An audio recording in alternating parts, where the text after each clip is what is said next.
Kita mulai satu persatu nanti mungkin di belakang kamera ini, karena setiap permasalahan hidup beliau ini adalah privasi. Mungkin di sini Kang Fajar ya, perkenalan mungkin yang mengenalkan dari Singapura pasti ya.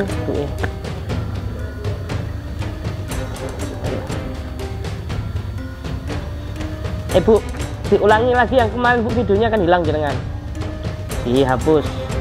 Oke, keluh kesah jenengan, mungkin sepatah dua kata untuk mereka sahabat yang ada di Singapura, TKW yang ada di Singapura.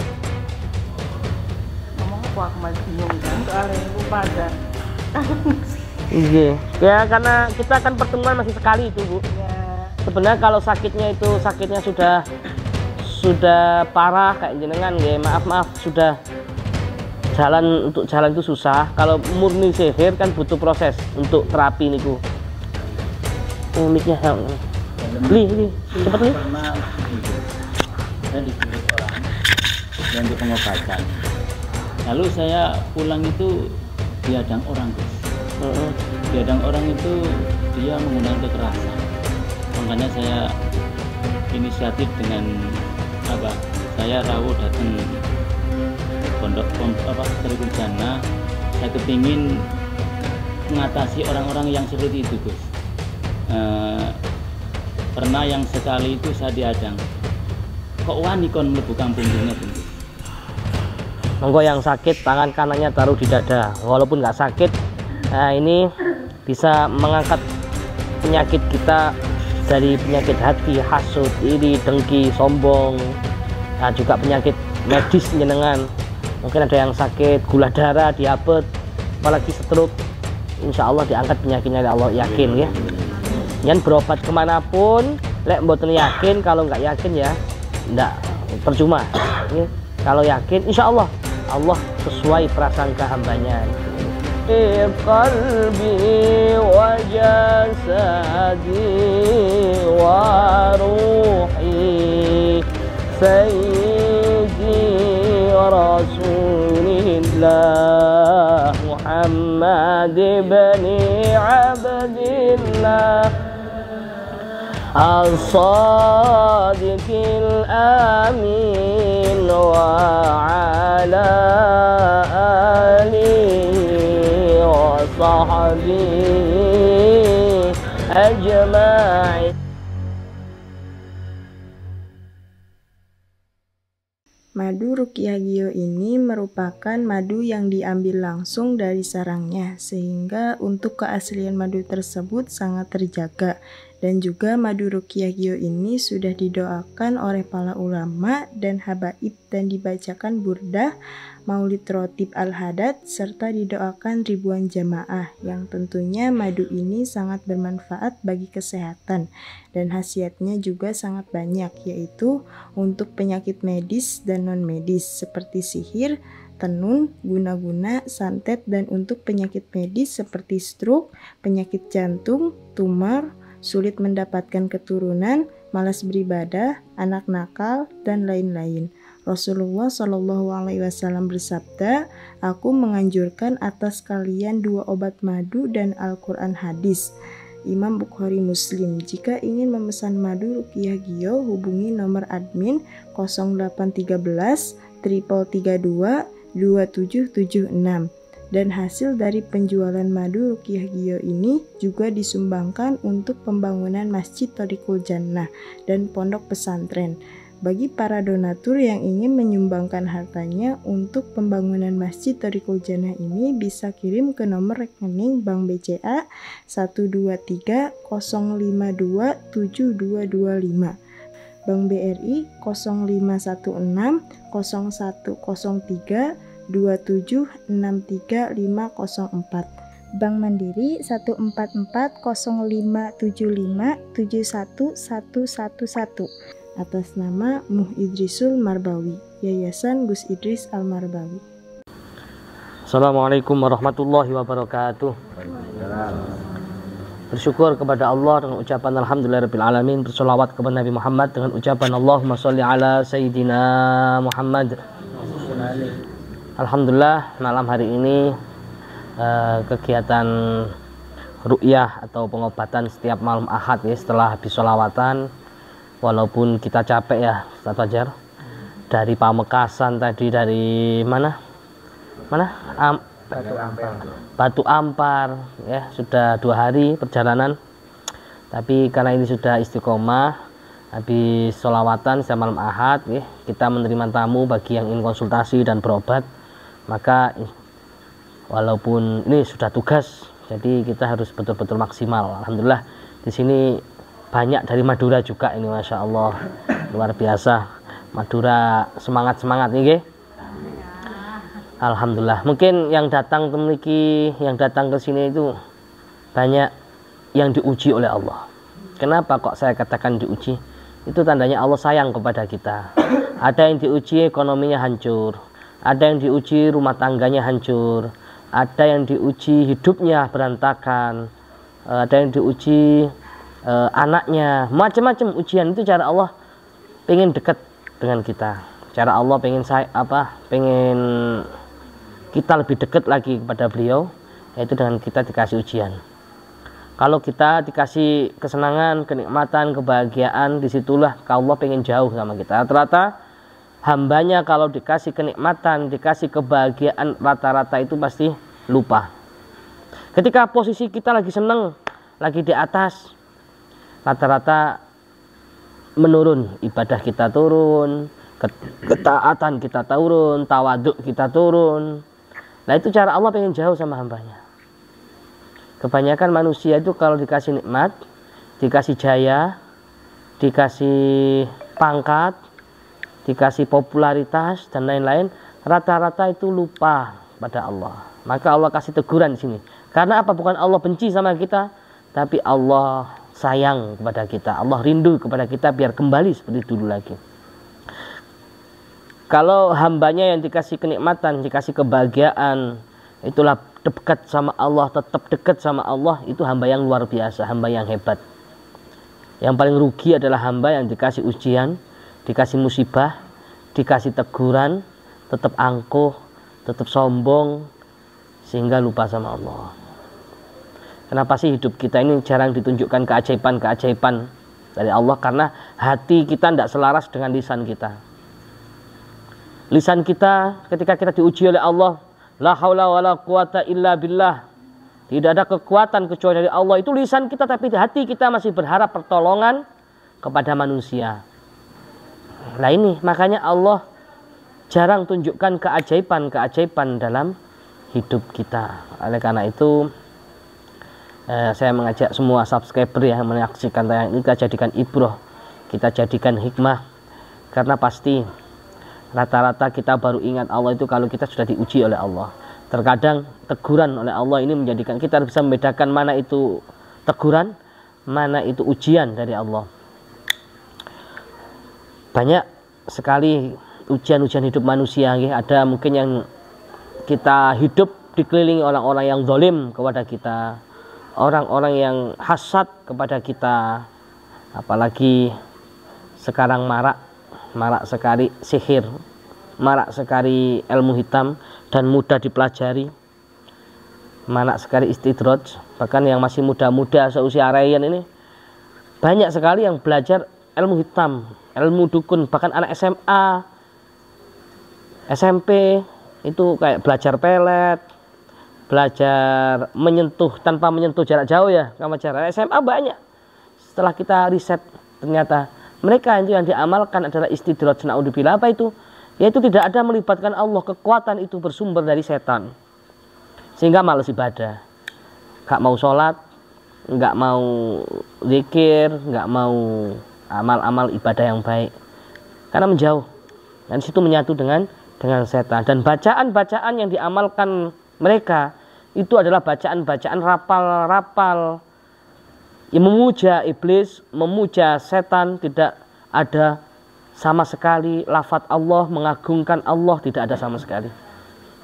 Nah ini bahaya ini. Ini bahaya. Anak-anak kita yang terjebak, terjerumus ke dalam kemusyrikan. Karena banyak sekali akses-akses itu, pelajaran-pelajaran seperti itu banyak sekali. Mereka yang mempelajari bahkan kursus ya, datang kursus Ya, karena itu jangan sampai kita keliru, salah orang. Kalau kita mendatangi seseorang, orang itu tidak ada Allahnya yang dibaca, lupa sama Allahnya, dia lebih mengandalkan setan ataupun bahkan dirinya sendiri, lebih mengagung-agungkan dirinya sendiri, maka itu bahaya. Saya ingatkan, maka itu sangat berbahaya bagi akidah kita. Ya, sebelum kita mulai satu persatu nanti mungkin di belakang kamera ini, karena setiap permasalahan hidup beliau-beliau ini adalah privasi. Mungkin di sini Kang Fajar ya, perkenalan mungkin yang mau mengenalkan dari Singapura. Gimana kemarin videonya hilang, Bu? Iya, dihilangkan sama Ryan ini. Ini ada dari Singapura juga, sahabat Gio. Kemarin videonya hilang. Bang, ke mbokmu. Kemarin videonya hilang waktu jenengan kasih wejangan itu. Kono settingan Bu.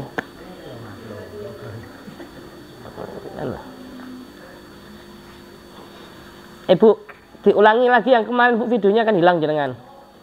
Dihapus. Mungkin keluh kesah jenengan, mungkin sepatah dua kata untuk mereka sahabat yang ada di Singapura, TKW yang ada di Singapura. Ngomong apa kemarin bingung kan? Ya kan, terus kemarin nggak apa-apa. Sudah merasa enak kok soalnya lupa dan. Iya, ya karena kita akan pertemuan masih sekali itu, Bu. Ya. Sebenarnya kalau sakitnya sudah parah kayak jenengan, maaf sudah untuk jalan itu susah. Kalau murni sihir kan butuh proses untuk terapi niku, untuk mengeluarkan sihir-sihir yang ada dalam kaki jenengan kan butuh waktu. Kita waktu itu pertemuan cuma sekali, ya. Setelah itu nggak ada pertemuan kembali. Ya mungkin harus ada 4 sampai 5 kali, Bu. Ya. Sekarang yang dirasain apa? Ya sudah masih sakit tapi 50% lah. 50%, ya, alhamdulillah. 50%. Kapan hari ini disentuh aja kan tidak bisa. Disentuh gini aja sakit. Alhamdulillah. Terus setelah pengobatan pertama itu aku drop terus. Nggak bisa gerak, nggak bisa sama sekali, drop. Terus minggu ketiga ini, 1 minggu ini alhamdulillah sudah belajar mulai itu ngesot. Terus ini hari berangkang. Insyaallah. Setat. Alhamdulillah sudah bisa. Drop. Mungkin kalau bawa ke rumah sakit langsung infus. Iya. Terus alhamdulillah berkat doa semua bisa kurang lah sekarang.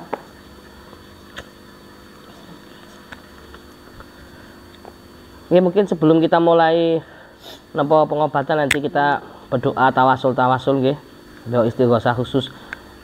Ada pertanyaan dari tamu-tamu, monggo ingin yang tanyakan, bebas nih, umum sifatnya, bukan privasi. Kalau privasi nanti nggak ada kamera, nggak apa-apa.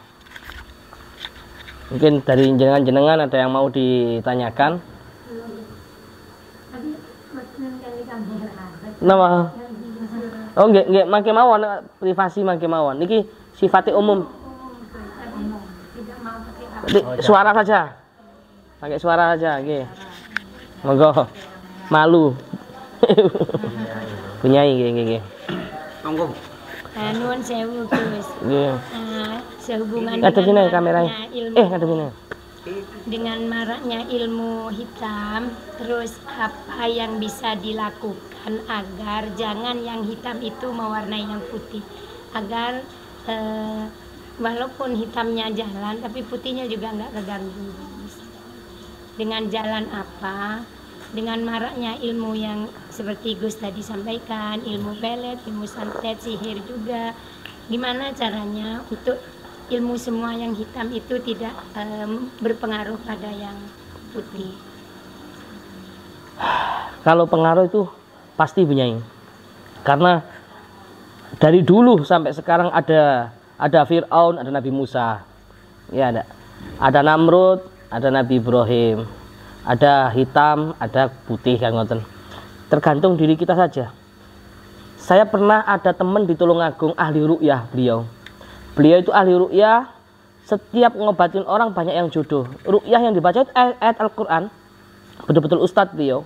Suatu ketika banyak sekali yang jodoh, banyak yang datang ke rumah beliau, otomatis kan musuh makin banyak situ.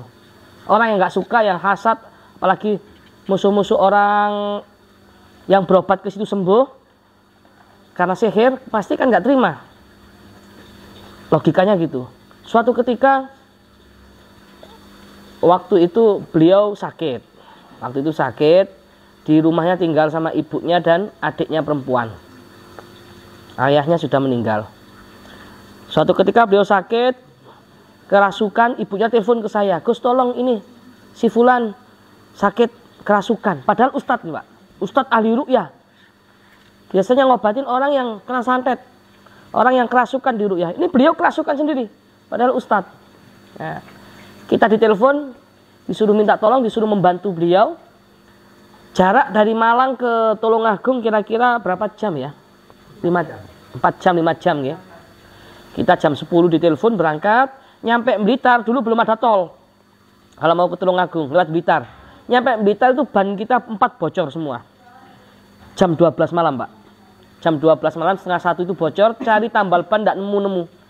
Akhirnya nemu setelah cari, berangkat setengah 2, nyampe sana sekitar jam 2 lebih, berapa menit gitu ingat saya. Ternyata nyampe sana itu Masya Allah sudah ramai polisi, banyak bercak-bercak darah. Jadi cerita itu ustadz itu kerasukan, kemudian nusuk pisau ke ibu kandungnya. Setelah menusuk pisau ke ibu kandungnya, ditusukkan ke adik perempuannya, kemudian ditusukkan ke dirinya sendiri. Ganas enggak? Kemudian beberapa hari sampai 15 hari kita riset di situ. Siapa sih musuhnya kok kuat banget sampai segitunya? Akhirnya ternyata yang sihir yang dipakai itu adalah tulangnya kepala suku yang sudah leluhur, yang sudah lama meninggal gitu, Pak. Ternyata mandi di situ. Luar biasa. Sihirnya macam-macam. Ada yang lewat rambut. Di zaman Rasulullah aja beliau pernah. Ya makanya kalau kita berbicara sihir, Rasulullah sendiri pun dulu pernah disihir sama orang lewat rambutnya.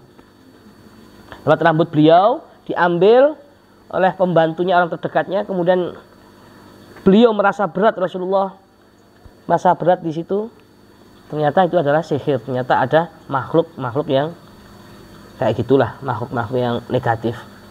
Makanya sihir itu di zaman Rasulullah sudah ada. Nanti kapan-kapan kita kaji lagi ya di zaman Rasulullah, sirah, kita belajar sirah Nabi. Oke, kembali lagi ke cerita Ustadz itu tadi. Ternyata sampai nyawa, sampai meregang nyawa. Kalau sudah makhluk, kan saya pernah menjelaskan ada makhluk Abdul Jumud, makhluk Ahmar, alam Abdul Jumud, alam Ahmar, dan alam Abiyat wal Aswad.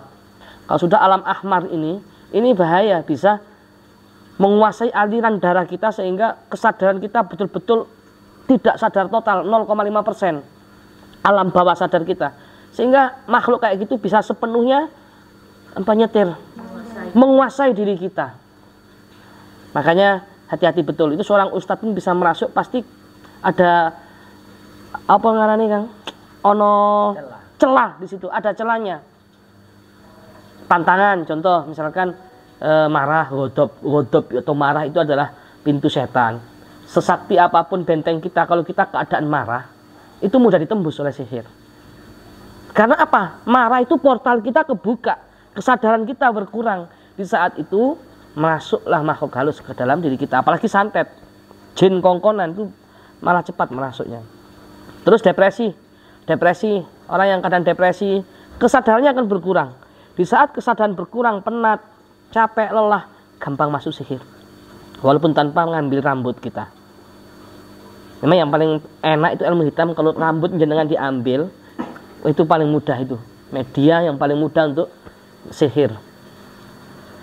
Depresi, apalagi godop, marah, terus keadaan hadas juga itu mudah sekali untuk masuk ke dalam diri kita. Lah, pertanyaan tadi Ibu bertanya, Bunyai bertanya, gimana sih cara mengimbangi? Ya, jangan sampai berpengaruh. Ya kita harus apa ya Bu ya, mengamalkan amalan-amalan hikmah, amalan-amalan ilmu hikmah. Kita amalkan, kita pelajari juga diamalkan. Dipelajari, ya di sini ikut baca ilmu hikmah Ustadz ya. Nanti dipelajari, bikin padepokan di sana. Karena ilmu hitam pun juga punya padepokan yang lebih kuat daripada kita. Ikatan batinnya kuat. Kalau mereka kirim-kiriman sihir dari jauh, mereka kalah. Mereka punya guru. Cepat kontaknya gitu loh.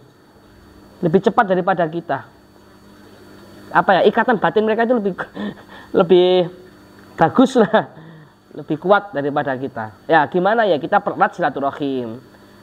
Kita belajar ilmu hikmah, mempelajari amalan-amalan ilmu hikmah. Itu cara solusi untuk memerangi mereka. Nah kira-kira gitu. Mungkin ada lagi yang bertanya, monggo, bebas untuk umum. Berarti gini ya Gus, saya mewakili pertanyaannya Ibu itu. Meskipun basicnya pondok pesantren itu tidak ada kemungkinan besar juga tertembus kan, seperti itu Gus kan. Sangat. Punya ini kan backgroundnya pondok pesantren. Sangat, gitu. Karena kita kan sering, kita kan sering diundang. Ya, Beliau bahkan kiai besar ya, kita sebutkan terkena sihir beliau. Banyak kita kan. Kenapa kok beliau bisa kena sihir? Ya karena beliau kan fokusnya di ngajar, fokusnya di pendidikan.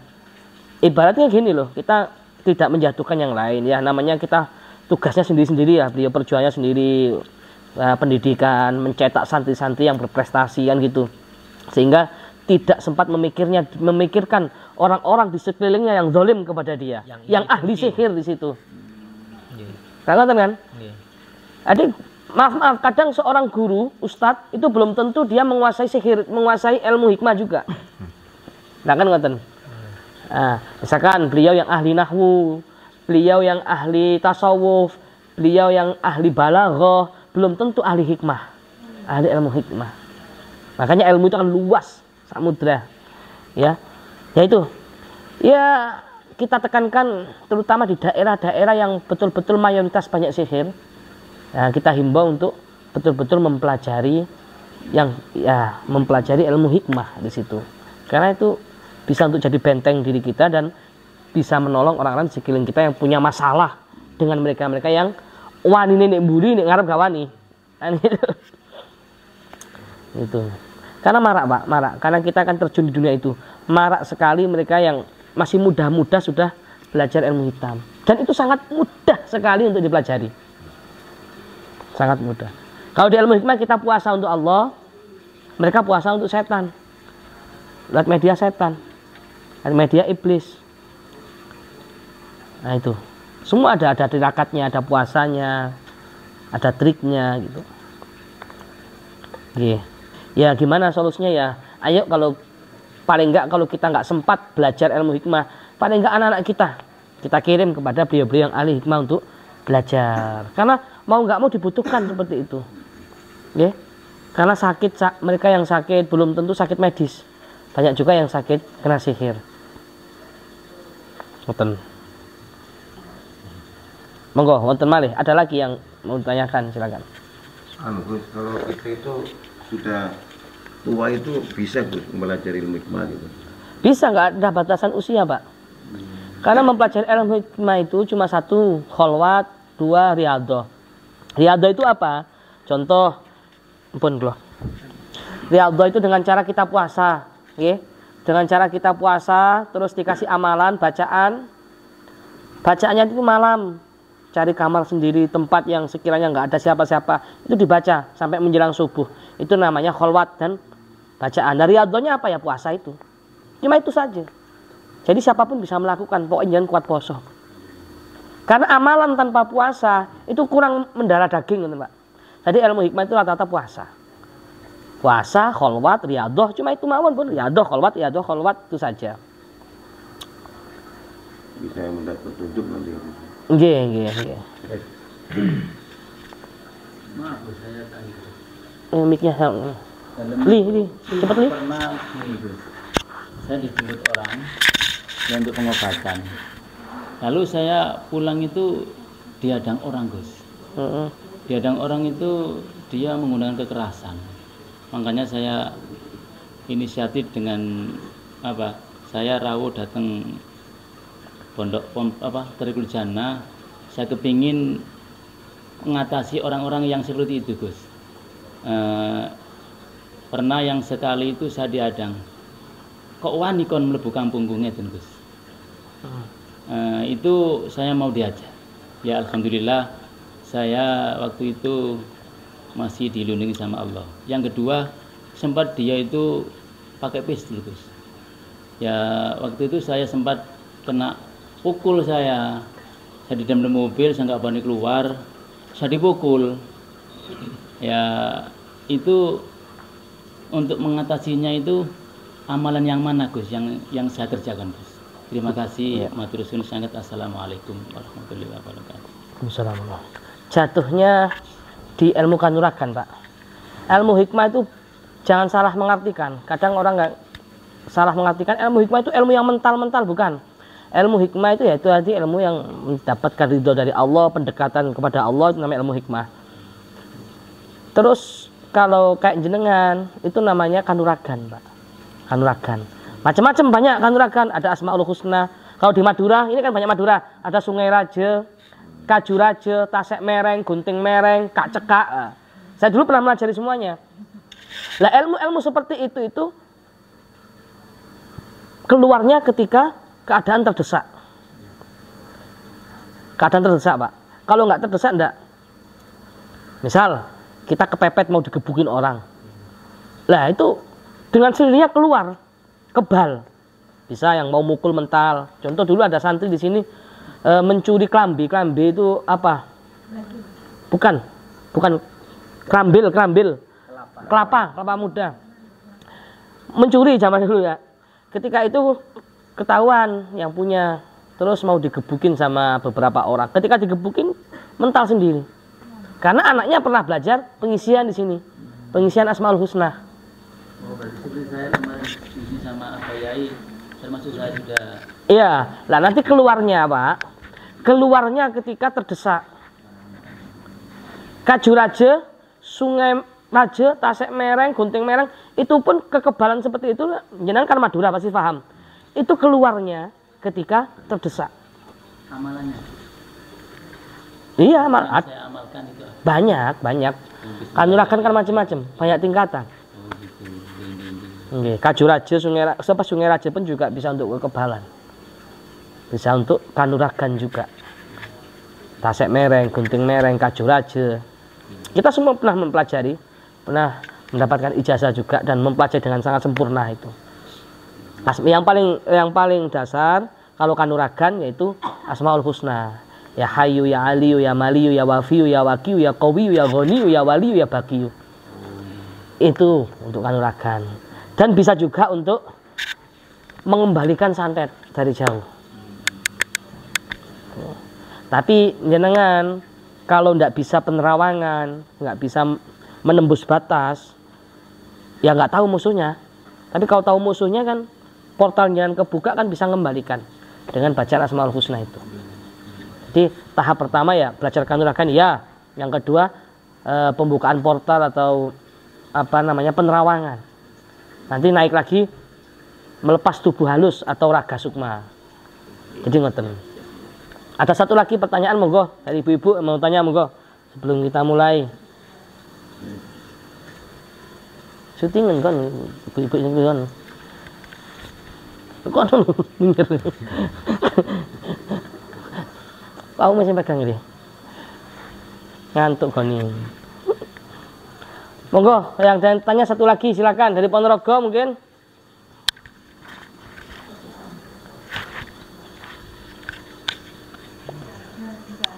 Cukup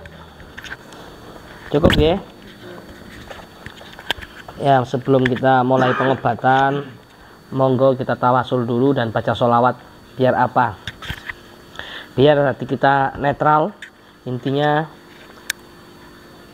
semoga datangnya jenengan ke sini menjadikan dibarengi turunnya hidayah dan maunah dari Allah Subhanahu wa taala.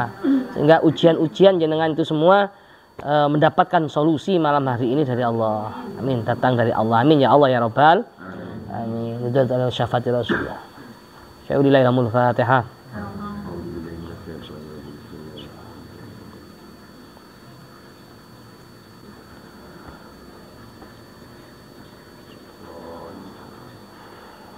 Monggo yang sakit tangan kanannya taruh di dada. Walaupun nggak sakit, ini bisa mengangkat penyakit kita dari penyakit hati, hasud, iri, dengki, sombong. Nah, juga penyakit medis jenengan. Mungkin ada yang sakit gula darah, diabetes, apalagi stroke.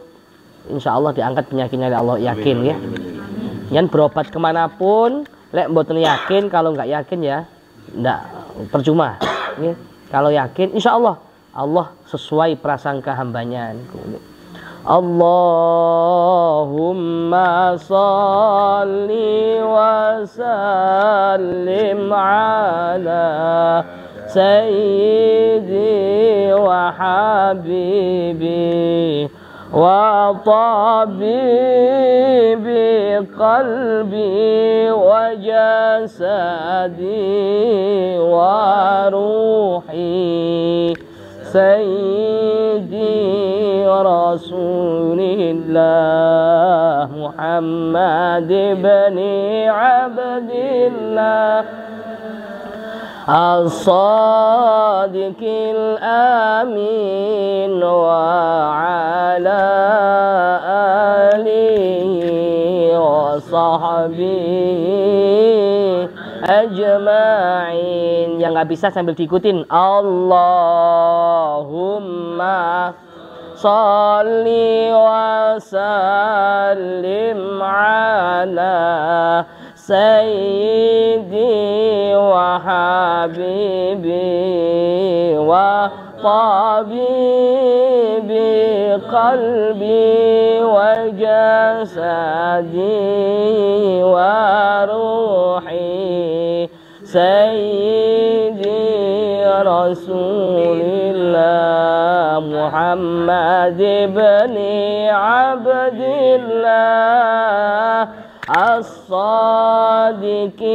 amin wa ala alihi wa sahbihi. Monggo sepindah maki sekali lagi, Allahumma sholli wa sallim ala sayyidi wa habibi wa tabibi qalbi wa jasadi wa ruhi sayyidi rasulillah Muhammad ibn Abdillah as-sadiqil amin wa ala alihi wa sahbihi lahum walanal fatihah.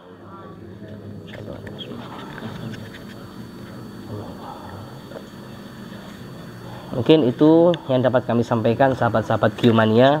Semoga bisa diambil pelajaran ya, ilmu sedikit, bisa diambil hikmah. Jadi mungkin belum ada yang tahu, setiap malam minggu itu kita ngobrol-ngobrol santai seperti ini ya, konsultasi santai seperti sampai subuh melayani setiap malam Ahad. Ya, kadang memang yang cari Gus nggak ada di biasa, kadang kita nggak ada kalau nggak janjian sama admin. Ya. Kecuali kalau sudah janjian sama admin, bisa menentukan harinya. Karena kalau untuk umum ya malam minggu seperti ini habis sholawatan kita bisa ngobrol-ngobrol sampai subuh lah. Mungkin itu saja yang kami sampaikan, semoga bermanfaat. Tidak ada benteng yang kuat kecuali benteng keimanan yang ada dalam diri kita. Oleh karena itu terus tingkatkan keimanan kita. Orang yang beriman itu harus percaya adanya ghaib, alladzina yu'minuna bil ghaibi. Nah, surga gaib, neraka gaib, Allah gaib. Mereka hanya dengan iman. Dengan iman kita beriman kepada Allah, beriman kepada para malaikat, beriman kepada para nabi. Jadi kita tingkatkan perintah-perintah Allah, kita jalankan apa yang hadamini wal afu minkum. Assalamualaikum warahmatullahi wabarakatuh.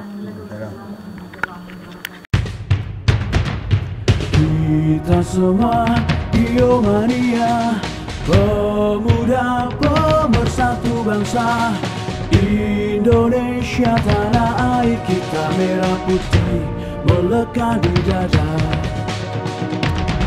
Duhai guruku belahan jiwa, karena engkau kami mengenal cinta. Dimanapun kami berada, Geomania untuk Indonesia. Kita semua Geomania, pemuda pemersatu bangsa.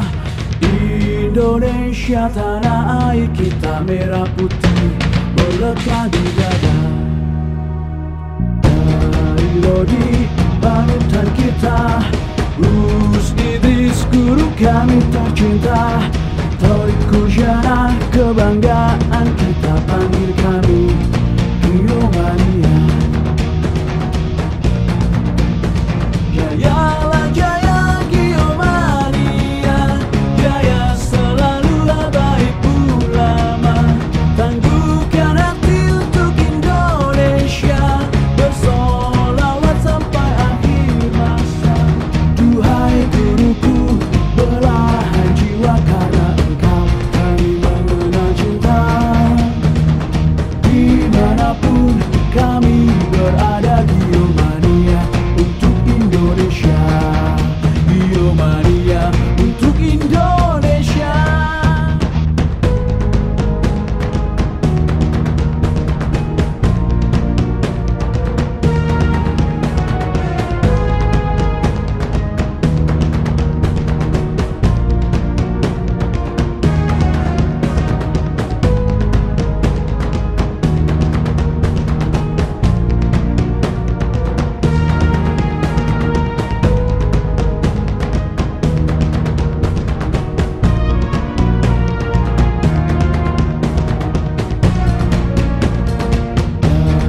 Lodi panutan kita, Gus Idris guru kami tercinta. Torik Kujana kebanggaan